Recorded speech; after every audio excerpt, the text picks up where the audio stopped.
Llegué despacito con el carro a la entrada de la casa, y las piedritas del camino tronaban debajo de las llantas, como cuando uno pisa hojas secas en el monte.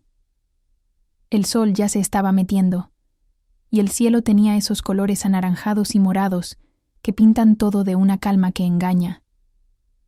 Por un momento, pensé qué bonito se veía todo, qué tranquilo, hasta que mis ojos cayeron en el pasto del jardín.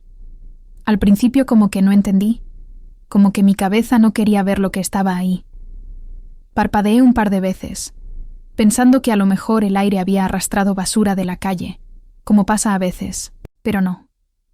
Enseguida reconocí mi maleta de lona, la que siempre usaba para ir a Pátzcuaro los fines de semana, abierta de par en par, como si le hubieran hecho una herida. Y luego vi lo demás. Mis álbumes de fotos, esos que guardaba como un tesoro, estaban regados por todas partes, como si fueran periódicos viejos. El de nuestra boda, el de los cumpleaños de Javier cuando era un chamaco, hasta el del último día que fui con mi esposo Miguel a pescar a la presa, todos tirados sin cuidado. Los libros que había juntado desde que era joven, con las hojas ya amarillas, estaban panza arriba sobre la tierra húmeda. Y entonces vi lo peor, lo que de verdad me partió el alma. La vieja caña de pescar de Miguel, la que me había dejado de recuerdo, estaba quebrada en dos, tirada encima de todo lo demás como si fuera un hueso roto. Mi rosal, el que tanto cuidaba, estaba todo destrozado. La cerca de madera que me pasé una primavera entera lijando y pintando, estaba hecha astillas, y mis macetas de barro, las que tenía en fila en la entrada, estaban aplastadas bajo lo que parecían ser las patas de una mesa de plástico. Era como si alguien hubiera llegado con una escoba gigante y hubiera barrido mi vida entera, mis recuerdos, todo lo que yo era, para echarlo a la basura con coraje, con ganas de borrarme. Me bajé del coche y sentí que las rodillas me temblaban. Tuve que agarrarme de la puerta para no caerme de sentón.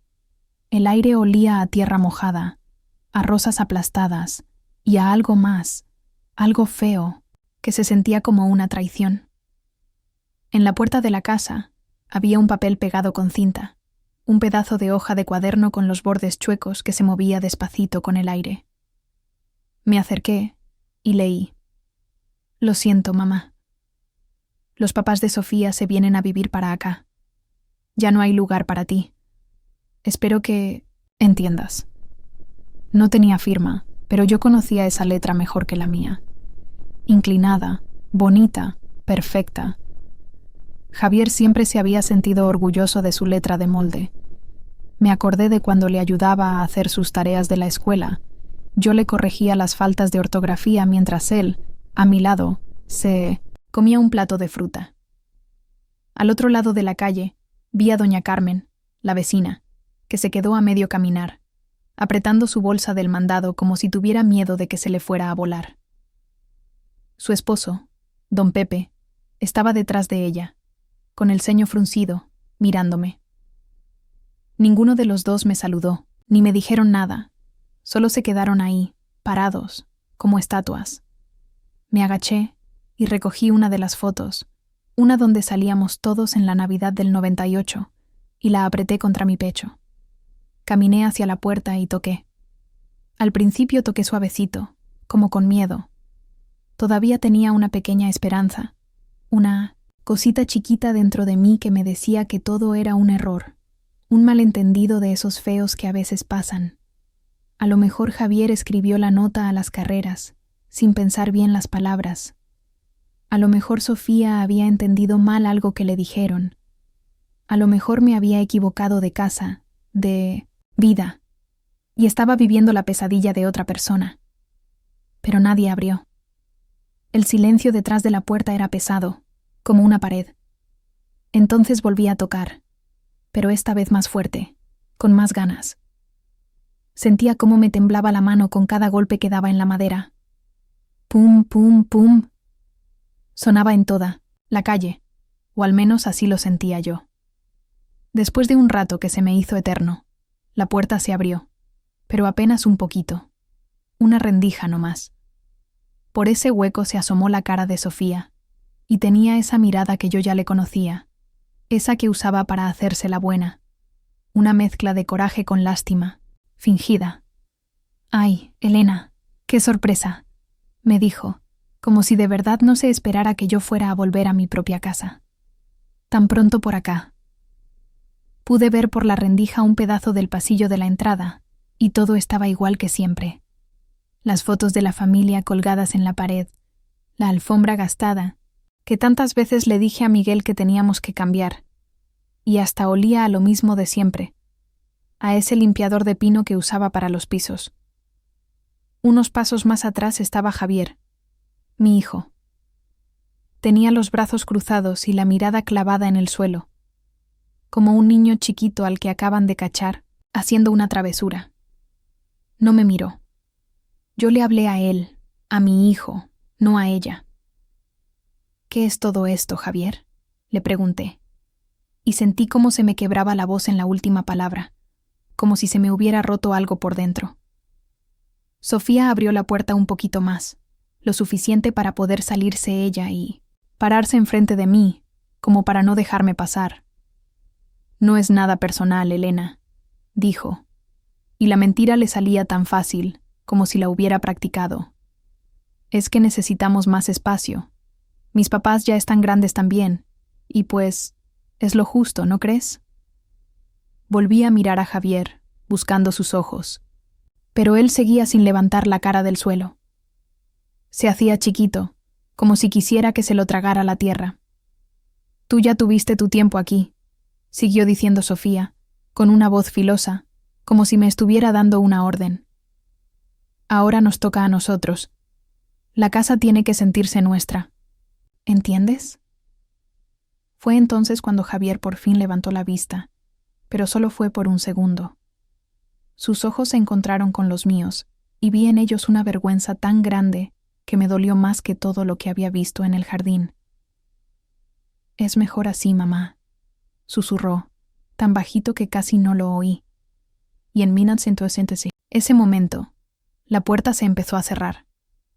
Despacito, sin un abrazo, sin un «perdóname», sin nada. Solo se oyó el ruidito del cerrojo al atorarse, un clic seco que sonó como si me estuvieran encerrando a mí, pero del lado de afuera. Me quedé parada en el porche, con la nota todavía en la mano, toda arrugada entre mis dedos. El peso de lo que estaba pasando se me vino encima, como una losa de cemento, frío y pesado, mientras bajaba los escalones para irme a la calle. Empecé a caminar sin saber a dónde iba, nomás para alejarme de ahí. Arrastraba mi maleta de lona por la banqueta, y las rueditas hacían un ruido feo, rasposo, como si se quejaran a cada paso. Se sentía pesada, como si en lugar de ropa llevara piedras. El barrio por el que caminaba era el de toda mi vida, pero en ese momento me parecía un lugar extraño, desconocido. Las casas de ladrillo, los jardines bien cuidados, los arbolitos en fila, todo pasaba a mi lado como una película borrosa. Veía las ventanas de las casas y me imaginaba a la gente adentro, cenando, viendo la tele, viviendo sus vidas normales, y yo me sentía como un fantasma, como si nadie pudiera verme. Y creo que así era, porque nadie me detuvo. Nadie salió a preguntarme por qué una mujer de mi edad andaba sola, jalando una maleta, cuando ya casi era de noche. A lo mejor pensaban que iba de viaje, o que venía de visita, qué sé yo. O a lo mejor nomás no querían meterse en problemas. La gente es así, prefiere voltear para otro lado. Llegué al Bosque Cuauhtémoc, el parque grande que está cerca del centro de Morelia. El sol ya casi se había escondido por completo, pero todavía dejaba un último rayo de luz dorada que se pintaba en el suelo de adoquín. Me senté en una de esas bancas de fierro verde que siempre están frías, una que estaba pegada al caminito por donde la gente sale a correr. La banca rechinó cuando me senté, como si se estuviera quejando de mi peso, del peso de mi tristeza. Y ahí me quedé, quieta, sin mover ni un dedo. No sé cuánto tiempo pasó. La nota de Javier seguía en mi mano, La desdoblé con cuidado sobre mi simiatissim rodillas y la volví a leer, una y otra vez, hasta que las palabras ya no me decían nada, como si estuvieran escritas en otro idioma. Ya no hay lugar para ti. No más eso. Ni un lo siento de verdad, ni un vamos a hablar para arreglar las cosas. Nada, solo eso, la falta de espacio. Como si yo fuera un mueble viejo que ya no cabía en la casa. Un niño chiquito pasó corriendo a mi lado, con uno de esos reiletes de colores que dan vueltas con el aire. Se reía a carcajadas. Su mamá venía atrás, caminando despacio, con una sonrisa en la cara. Ni siquiera se dio cuenta de que pasó junto a una mujer que estaba rota por dentro. No la culpo. Alguna vez yo fui como ella. Alguna vez yo fui la que tenía un niño que se reía a carcajadas y una bolsa llena de galletas y curitas por si se caía. Alguna vez yo fui importante para alguien. Fui necesaria. Y entonces, sin que yo quisiera, una lista empezó a formarse en mi cabeza. Una lista de todas las cosas que había hecho por ellos. De todos los sacrificios. De todo el tiempo, el dinero y el amor que les había dado sin pedirles nunca nada a cambio. Y la lista era larga, muy larga. Se sentía como un cuchillo que me revolvía las entrañas, recordándome lo tonta que había sido.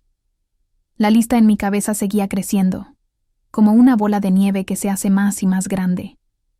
Empecé a acordarme de cada fiesta de cumpleaños que le organicé a Javier. Me pasaba semanas enteras pensando en todo. El pastel, los adornos, los juegos para sus amiguitos. Quería que todo fuera perfecto para él. Recuerdo una vez que quería un pastel en forma de coche de carreras, y yo, que nunca había sido buena para la cocina, me pasé 3 días intentando hacerlo hasta que me quedó más o menos bien. Él estaba tan feliz que se me olvidó el cansancio y el cochinero que había dejado en la cocina. Me acordé de todas las noches que pasé en vela cuando se enfermaba, poniéndole trapos de agua fría en la frente para bajarle la fiebre, dándole su medicina a la hora exacta, aunque me estuviera cayendo de sueño. Su carita de sufrimiento me partía el corazón y no descansaba hasta que lo veía un poco mejor, hasta que su respiración se hacía más tranquila. ¿Y el dinero? ¿Cuántas veces les di dinero sin siquiera apuntarlo, sin esperar que me lo pagaran de vuelta? Cuando Javier quiso poner su taller de carpintería, yo le di todos mis ahorros, el dinero que Miguel y yo habíamos juntado con tanto esfuerzo. «Es nomás para que arranques, mijo», le dije. «En cuanto te vaya bien, me lo regresas». Y lo decía de corazón. Nunca le cobré un solo peso. Por darle ese dinero, tuve que renunciar al viaje que tanto habíamos soñado Miguel y yo. Queríamos ir a ver las barrancas del cobre, en un crucero por Alaska. Habíamos visto los folletos y ya hasta teníamos un plan. Pero el taller de Javier era más importante. Ya habrá tiempo para viajar, me dije a mí misma. Pero Miguel se fue antes y el tiempo nunca llegó. También renuncié a mis clases de pintura en 1900 la Casa de la Cultura. Siempre me había gustado pintar, me relajaba, me hacía sentir bien. Pero cuando nació Mateo, mi nieto, Sofía siempre necesitaba que se lo cuidara por las tardes. «Es que no confío en nadie más, Elena», me decía. Y yo, como buena abuela, dejaba mis cosas para ir a cuidar al niño. Dejé de salir los fines de semana con mis amigas, las de toda la vida, porque a Sofía se le ofrecía algo, una cena, una salida al cine, y yo tenía que estar disponible para ellos. La lista se hacía más y más larga, mientras la noche iba cayendo sobre el parque. Y mientras más cosas recordaba, algo más empezó a crecer dentro de mí, junto al dolor y la tristeza. No era coraje todavía, no. Era algo diferente, algo más duro, más firme. Como si mi corazón, que se sentía como una gelatina, de repente se estuviera poniendo un poco más sólido. Con mucho cuidado, doblé la notita de Javier y la guardé en la bolsa del suéter. La sentí ahí como si fuera el recibo de una compra que ahora me arrepentía de haber hecho. Una compra muy cara. Un airecito frío que venía del lago de los Patos me pegó en la cara. Se sintió como una mano helada. Cerré los ojos por un momento y traté de acordarme de la última vez que había hecho algo no más para mí, sin pensar en nadie más. Y no pude. No me acordaba. Cuando volví a abrir los ojos, el caminito del parque se veía diferente. No era nuevo, era el mismo de siempre, pero ahora lo veía más claro, como si me hubieran limpiado los lentes. Me levanté despacito de la banca y empecé a caminar de nuevo. Me volví a sentar en la misma banca, pero esta vez con más cuidado, como si mi cuerpo fuera de cristal y se pudiera romper. Respiraba cortito, como si a mis pulmones no les alcanzara el aire. Sentía un nudo en la garganta que no me dejaba ni llorar, a gusto ni calmarme. En lugar de seguir viendo a la gente pasar en el parque, cerré los ojos y empecé a ver para adentro, para mis recuerdos. Y el pasado empezó a aparecer, como cuando la neblina sube del lago por las mañanas. Me di cuenta de que Sofía llevaba años enteros, plantando semillitas de veneno, poquito a poquito, sin que yo me diera cuenta. Eran comentarios chiquitos, de esos que parecen broma pero que llevan un piquete escondido. Me acuerdo una vez que estábamos en la cocina y me dijo, así como si nada: cuando por fin hagamos esta casa bien nuestra, voy a tirar esta pared que separa la cocina del comedor, para que se vea todo más grande, más moderno, ¿no crees? En ese momento hasta me reí, no le di ninguna importancia. Pensé que nomás estaba soñando despierta. Pero ahora que lo pensaba, hubo muchos comentarios así. Me decía que el jardín era demasiado trabajo para alguien de mi edad. O que qué bonito sería tener a sus papás viviendo cerca, para ser una gran familia feliz. Yo siempre pensaba que era su forma de ser, que era una muchacha a la que le gustaba tener todo bajo control. Me decía a mí misma que nomás estaba tratando de adaptarse a su nueva vida, que a lo mejor se sentía insegura y por eso era así. Trataba de entenderla, de justificarla. Qué tonta fui. Ahora, con todo lo que había pasado, esos recuerdos se veían completamente diferentes. Ya no eran comentarios sueltos, ahora formaban un dibujo clarito, un plan que habían estado siguiendo por mucho tiempo, como si lo hubieran trazado con tinta invisible que de repente se revelaba con el fuego del dolor. Y entonces, otro recuerdo, uno más feo que todos los demás, me vino a la mente con una claridad que me asustó. Fue hace como 5 años. Estábamos Javier y yo, sentados en la mesa de la cocina. Él había sacado el viejo portafolio de su papá, el de los papeles importantes, y lo había puesto abierto entre los dos. «Es nomás por lo de los impuestos, mamá», me dijo, con esa cara de niño bueno que siempre ponía. «Así protegemos la casa por si algo malo pasa, para que no nos la quite el gobierno». Yo no me sentía muy segura. La verdad, me daba desconfianza eso de firmar papeles, pero él me insistió tanto, me dijo que era lo mejor para todos, que al final me convenció. Llenamos los papeles ahí mismo, en la mesa de la cocina. Yo guardé una copia en la cajita de metal que tenía en el closet. Según él, nunca fue un cambio de dueño completo. Era un título compartido, o algo así. Pero nunca lo terminamos bien. Nunca fuimos con el notario a finalizarlo. Yo insistí en que mi nombre siguiera en las escrituras, por si las moscas, le dije. Por si las moscas. Esa frase se me quedó retumbando en la cabeza. Me levanté de la banca de un brinco, no porque ya me quisiera ir, sino porque algo dentro de mí había hecho clic. Todavía no veía todo claro, pero ya no me sentía tan inútil, tan derrotada. Agarré el asa de mi maleta, pero esta vez no para apoyarme, sino para sentir que tenía algo firme en la mano, algo que me daba dirección. Y empecé a caminar hacia una puerta que casi había olvidado que todavía tenía la llave.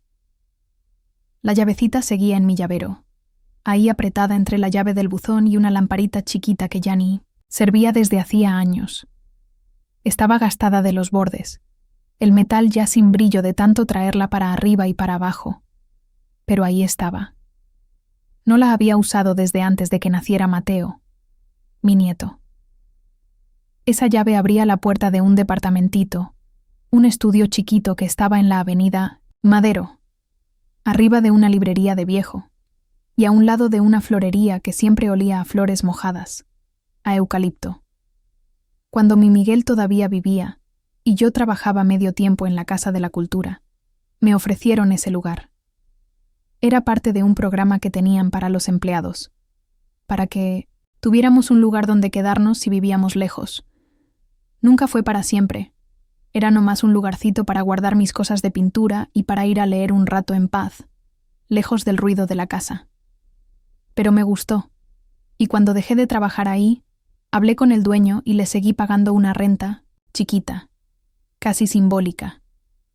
Cada año renovaba el contrato, más por costumbre que porque de verdad lo necesitara. Era como mi secretito. Nunca le dije a Javier que todavía lo tenía. Él pensaba que lo había entregado hacía mucho tiempo. Mientras caminaba hacia allá, sentía que las piernas me pesaban, 1 tonelada. La calle estaba callada. La mayoría de las tiendas ya habían cerrado y las ventanas de los departamentos de arriba estaban oscuras.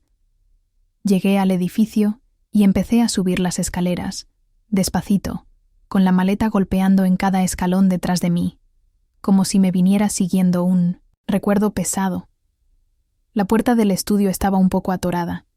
La madera se había hinchado con la humedad, pero la llave entró y giró sin problemas. Lo primero que sentí al abrir fue el olor. Un olor a polvo, a papel viejo y a la lavanda seca de unas bolsitas que había dejado en los cajones para que no se apolillara la ropa. El lugar era más chiquito de lo que me acordaba. Era nomás un cuarto grande, con una cocinita en una esquina, una cama angosta pegada a la pared y un sillón viejo junto a la ventana. Pero estaba limpio, o al menos no estaba tirado. Estaba intacto. Era mío. Dejé la maleta junto a la puerta y caminé hacia la ventana. Daba a un callejón angosto y oscuro. Abajo solo se veían unos cuantos faroles que parpadeaban, como si fueran estrellas cansadas. Puse la mano en el vidrio de la ventana y lo sentí frío. Me quedé ahí parada un buen rato, en silencio, dejando que la calma de ese cuartito me envolviera, que me abrazara. Después de un rato, abrí el closet, que rechinó como si se estuviera quejando.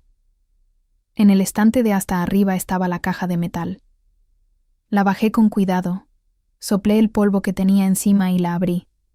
Ahí estaban. Los papeles que Javier me había hecho firmar esa tarde en la cocina. Los saqué y me senté en la cama. Los empecé a leer con una calma que ni yo misma sabía de dónde estaba sacando.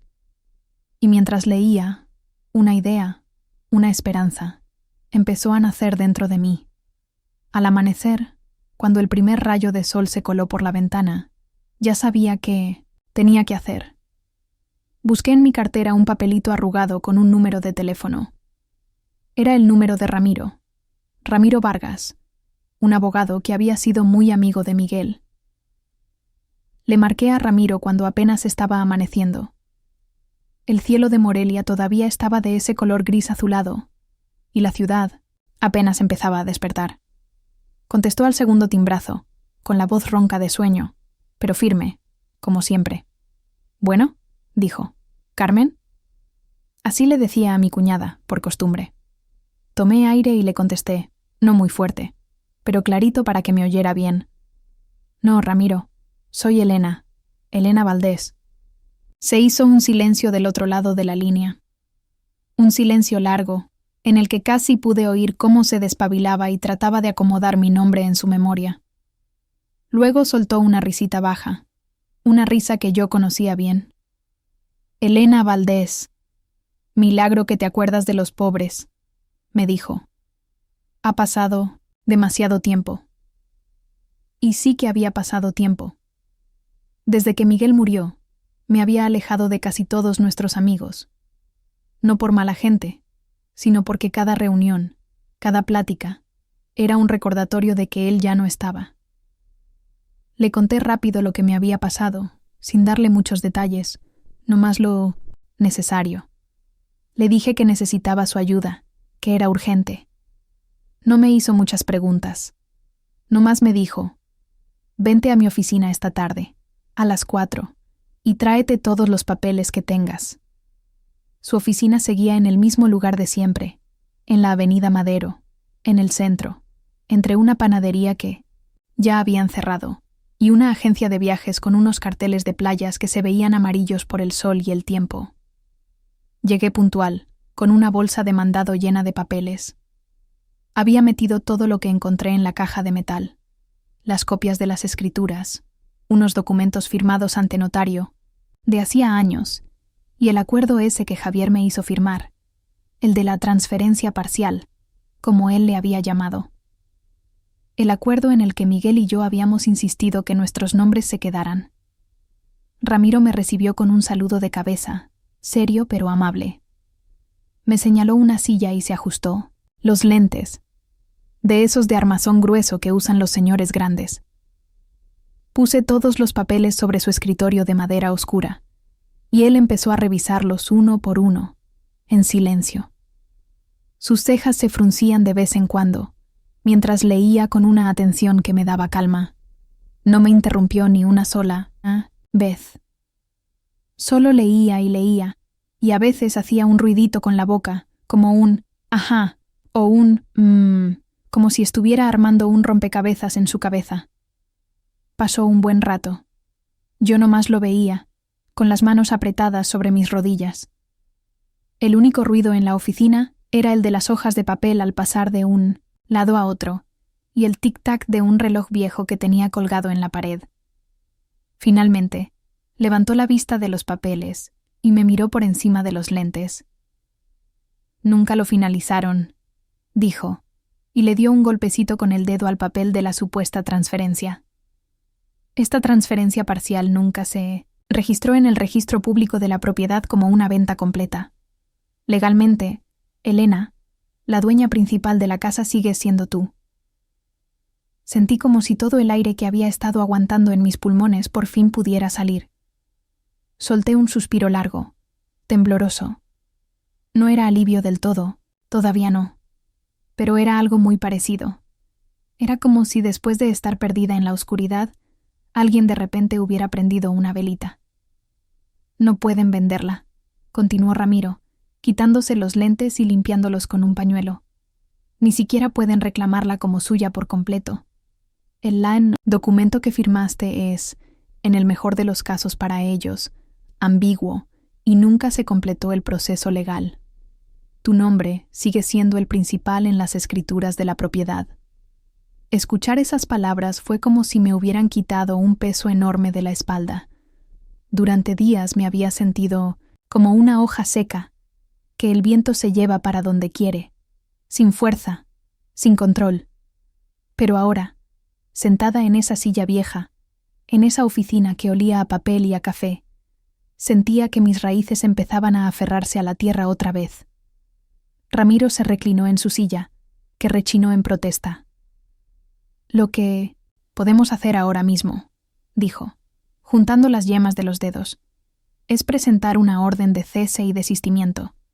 Eso les prohíbe legalmente hacer cualquier cosa con la casa. Venderla, rentarla, hipotecarla, nada. Para que se detenga cualquier plan que tuvieran en mente.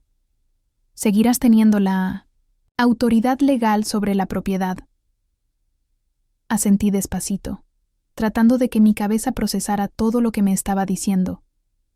La palabra autoridad sonaba tan extraña, tan lejana. Hacía tanto tiempo que no sentía que tenía autoridad sobre nada en mi propia vida. «Y si quieres proceder con el desalojo», añadió, mirándome fijamente, «necesitamos presentarles una notificación formal. Es el primer paso». «¿Desalojo?», repetí la palabra en voz baja. Sonaba tan fea, tan dura, desalojar a mi propio hijo. Pero luego recordé mis cosas tiradas en el jardín, la nota en la puerta, la cara de Javier sin poder mirarme a los ojos. Y la dureza de esa palabra empezó a sentirse como justicia. «Sí», le dije, y mi voz sonó más firme de lo que esperaba. «Empecemos». Nos pasamos la siguiente hora revisando cada papel juntos. Ramiro, con un marcador amarillo, iba subrayando las partes más importantes, las cláusulas que nos daban la razón. Yo le iba contando todo, desde los comentarios de Sofía hasta la conversación en la cocina sobre los impuestos. Él escuchaba con atención, asintiendo de vez en cuando, y tomaba notas en una libreta con una letra rápida y apretada. En un momento, mientras él escribía, levanté la vista y vi mi reflejo en el cristal de la ventana que daba a la calle. Mi cara se veía cansada, con más arrugas de las que recordaba. Se veía demacrada, como la de alguien que ha sufrido mucho. Pero mis ojos se veían diferentes, no estaban apagados por la tristeza. Estaban enfocados, atentos, estaban presentes. Ramiro deslizó un borrador de la orden de cese sobre el escritorio. «Lee esto con calma», me dijo. «Y si estás de acuerdo, firma aquí para que podamos iniciar el trámite mañana mismo». Tomé la pluma que me ofreció. Sentí su peso en mi mano, un peso sólido, real, y firmé. Pero no sentí que estaba firmando solo un papel. Sentí que estaba firmando algo más importante, algo definitivo. Era como trazar una línea en la arena. De un lado estaban la Elena de antes, la que aguantaba todo en silencio para no causar problemas. Y del otro lado, la que estaban haciendo en ese momento. Una Elena que ya no tenía miedo de reclamar lo que era suyo. Me pidieron que nos viéramos en el café del centro, uno que está cerca de la catedral. Era el lugar al que solía llevar a Javier de niño después de la escuela, a comerse un pastelito de chocolate. Siempre dejaba un cochinero de migajas en el suelo, y yo tenía que andar pidiendo disculpas a los meseros. Tal vez lo eligieron a propósito, pensando que el recuerdo me ablandaría el corazón. O tal vez no pensaron nada. Simplemente era un lugar que conocían. Yo llegué primero. Escogí una mesa junto a la ventana, donde la luz de la tarde entraba a raudales y dibujaba rayas en el piso. Quería que todo estuviera a la vista, que no hubiera rincones oscuros. Quería que el mesero, la gente de las otras mesas, todos pudieran vernos. Quería testigos, aunque no supieran de qué. Llegaron 10 minutos, tarde. Sofía entró primero, caminando como si estuviera en una pasarela. Iba perfectamente arreglada, con ropa que parecía nueva y un peinado que ni el viento se atrevería a tocar. Se veía segura de sí misma, como si viniera a cerrar un negocio que ya tenía ganado.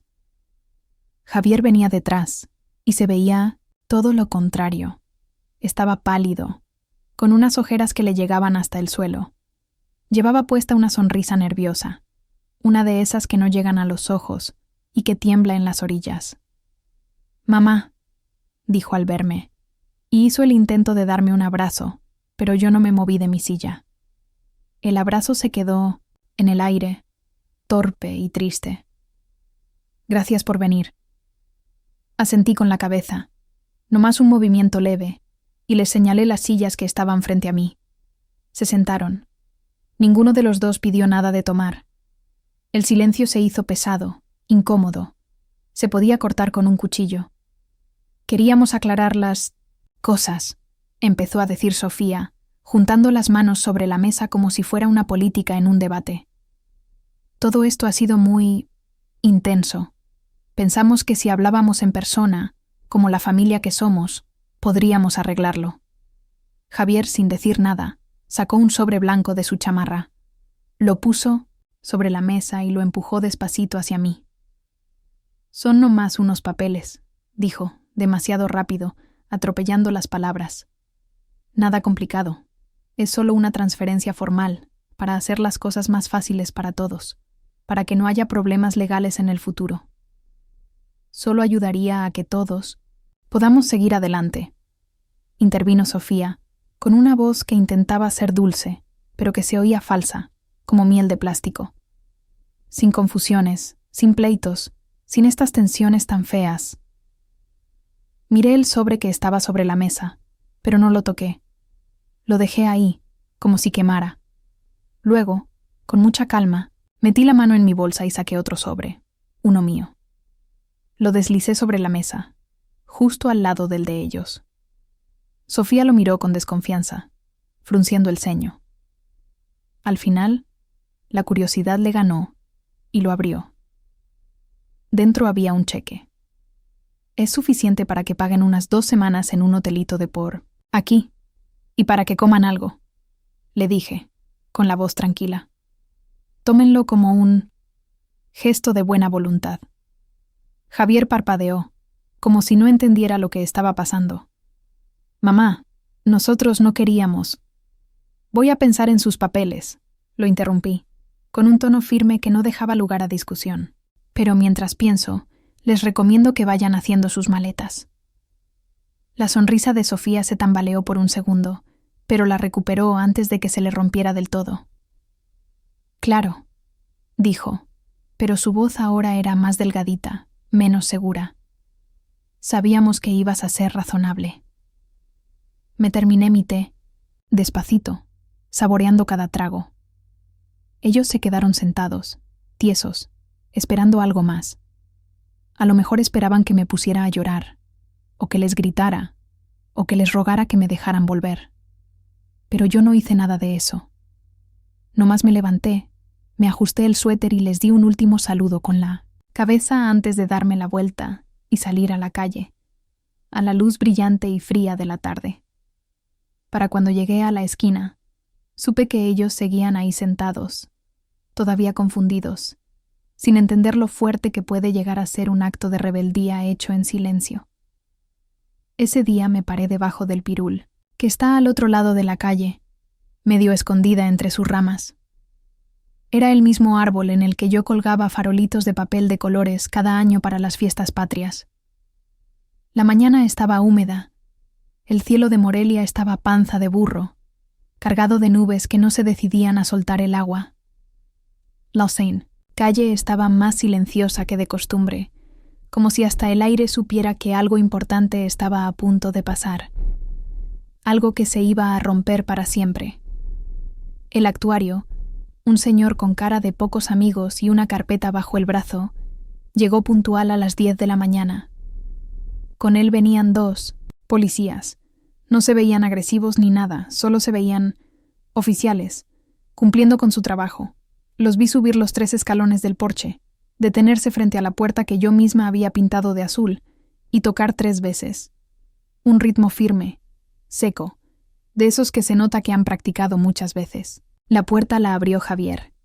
Vi cómo se le caía la cara al verlos. No trató ni de disimular la sorpresa o el miedo. Su rostro se descompuso en un segundo, como si le hubieran dado un golpe en el estómago. Detrás de él apareció Sofía, todavía en bata y con el pelo suelto, cosa rara en ella que siempre andaba tan arreglada. Cuando el actuario desdobló los papeles y empezó a leer la notificación con voz fuerte y clara, Sofía soltó un sonido que nunca voy a olvidar.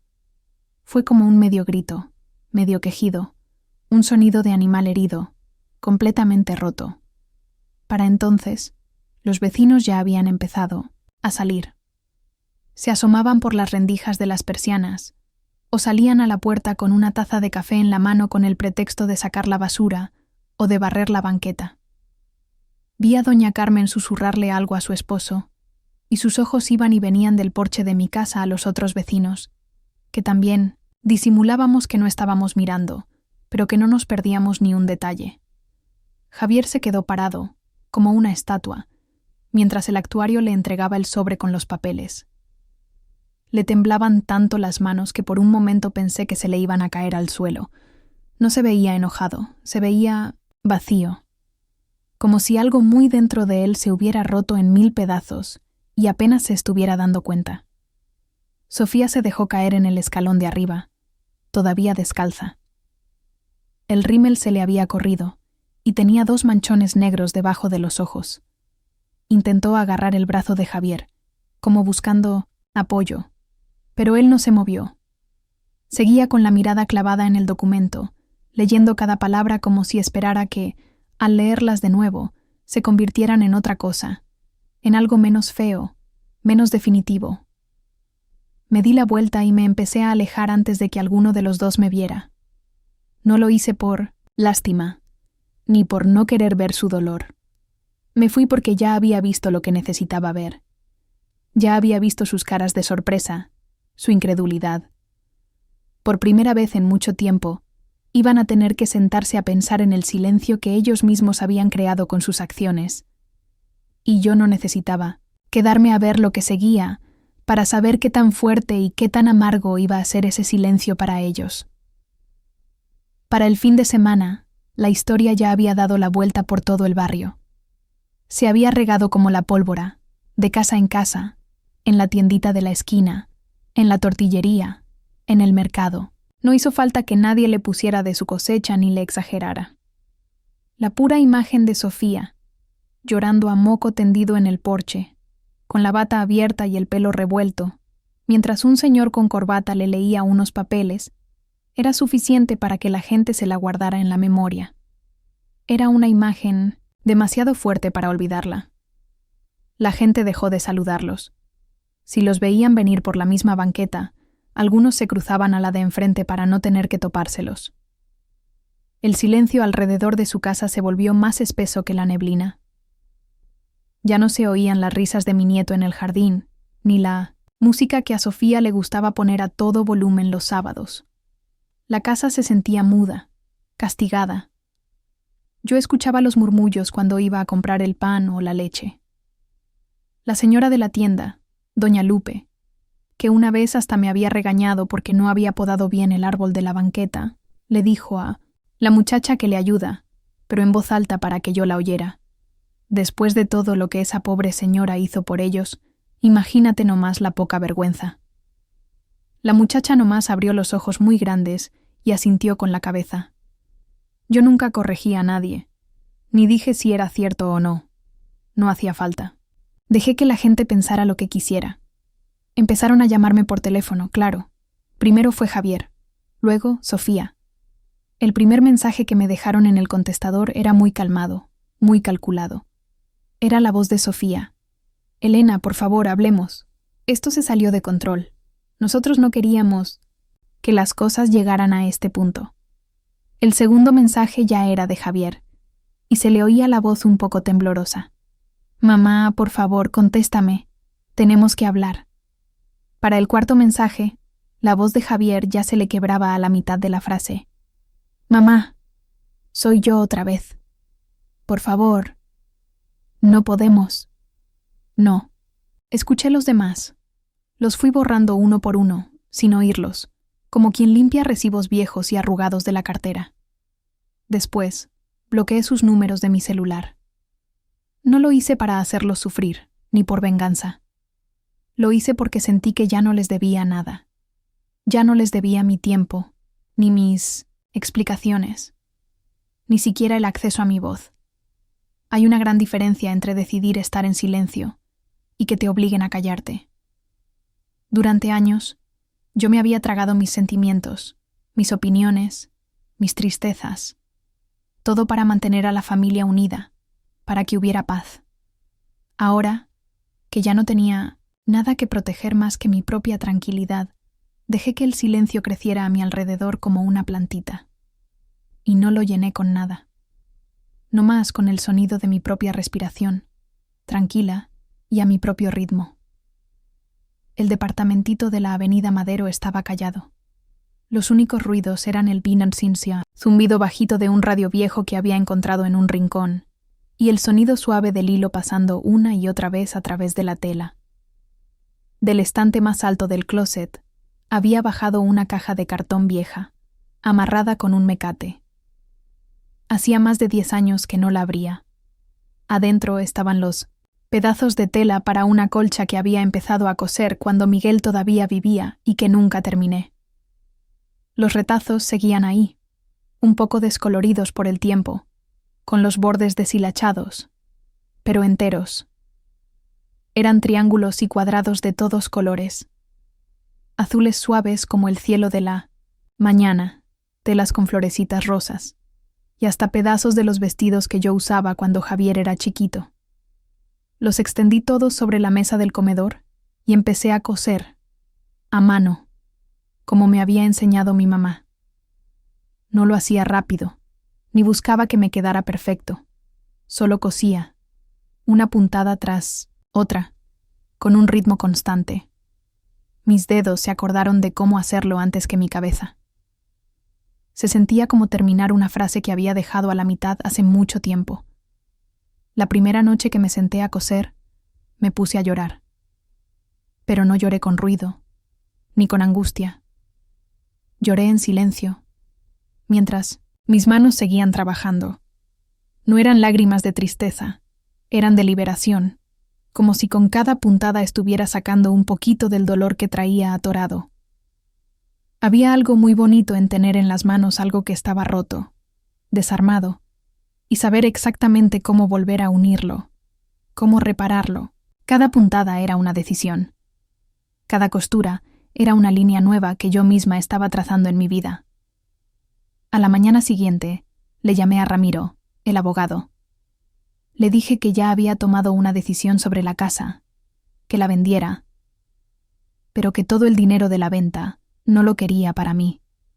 No se lo iba a dar a Javier, ni a nadie de la familia que estuviera esperando mi firma como si fuera un cheque para cobrar. Quería que todo ese dinero se fuera a refugios, a lugares que ayudan a mujeres que han pasado por lo mismo que yo. Mujeres que han sido usadas y luego desechadas, a las que les piden que se desaparezcan en silencio para no estorbar. Viejitas, mamás, esposas, personas que habían dado demasiado durante demasiado tiempo y que se habían quedado sin nada. Cuando Ramiro terminó de preparar todos los papeles para la donación, me miró por encima de sus lentes y me preguntó: ¿Sabes qué? ¿Sabes? Nunca te lo van a perdonar, ¿verdad? Yo nomás me encogí de hombros y le respondí: nunca se les pidió que lo hicieran. Seguí cosiendo hasta que me ardían los ojos y me dolían las manos. La colcha empezó a tomar forma otra vez. No estaba quedando igual que la había planeado originalmente, sino como necesitaba ser ahora. Me di cuenta de que no solo estaba uniendo pedazos de tela, estaba decidiendo qué partes de mi vida se quedaban y qué partes se iban para siempre. Para cuando planché el último borde y le di la última puntada, ya sabía exactamente cómo iba a terminar esta historia. Empecé a caminar por la ciudad, pero esta vez sin prisa, sin la angustia de tener que llegar a algún lado a una hora fija. Recorrí las calles del centro de Morelia, esas que siempre andaba corriendo, y por primera vez me fijé bien en las cosas, en las fachadas de cantera rosa de los edificios, en el olor a pan que salía de las panaderías, en la música que se escapaba por las puertas de las tiendas. Las calles estaban llenas de vida, de gente que iba y venía, y por primera vez en muchos años, yo no corría para cumplir con las obligaciones de otros, ni para responder a las necesidades de nadie más. Ningún título me venía persiguiendo. Ya no era mamá, ni la abuela, ni él. ¿Puedes venir a cuidar a Mateo? Era solo yo, Elena, y esa sensación era tan nueva y tan ligera que se sentía como aprender a caminar otra vez. En la oficina de Ramiro, los documentos finales ya estaban listos, esperándome en una carpeta de cartón bien ordenada sobre su escritorio. Me recibió con un saludo de cabeza, tranquilo, sin hacer mucho alboroto, como era él. Nos sentamos en su escritorio, igual que las otras veces, pero esta vez yo me sentía diferente. No había ese nudo de ansiedad en mi estómago, solo sentía una calma profunda, una paz que me nacía desde adentro. Deslizó el último formulario sobre la mesa. Lo leí con calma una vez, de principio a fin. Luego tomé la pluma y firmé con una letra firme, sin temblar. Mi firma se veía clara y segura sobre el papel.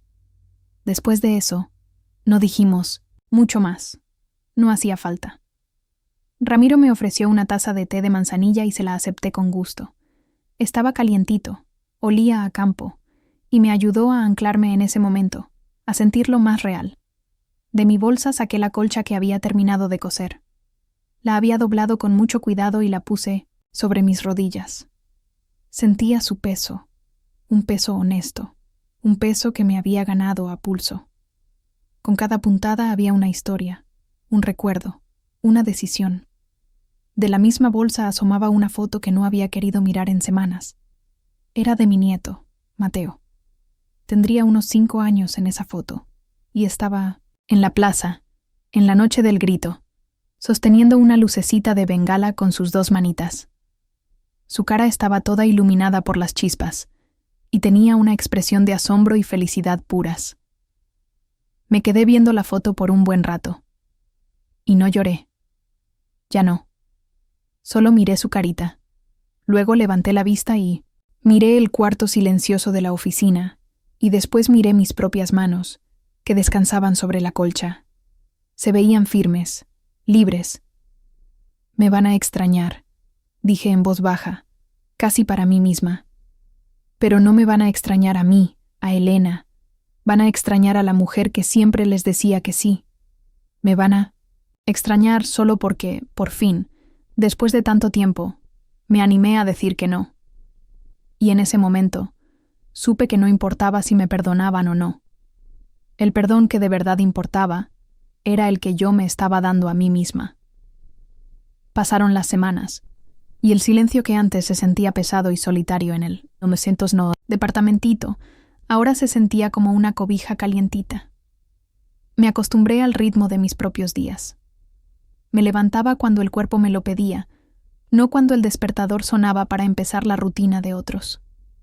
Desayunaba despacio, con mi taza de café, mientras veía por la ventana cómo la gente empezaba su día en la avenida Madero. Algunos días salía a caminar sin rumbo y descubría rincones de Morelia que no sabía que existían, aunque había vivido ahí toda mi vida.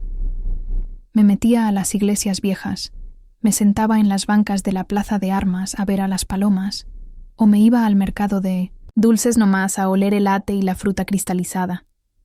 Otros días me quedaba en casa, con la puerta cerrada, y me dedicaba a mis cosas. Me puse a leer todos esos libros que tenía arrumbados, escuchaba la música que a mí me gustaba en la radio, y seguí cosiendo.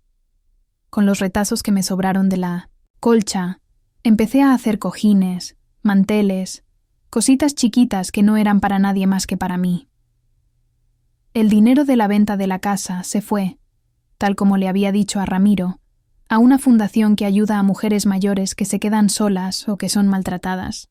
Recibí una carta de la directora, una carta escrita a mano, donde me daba las gracias.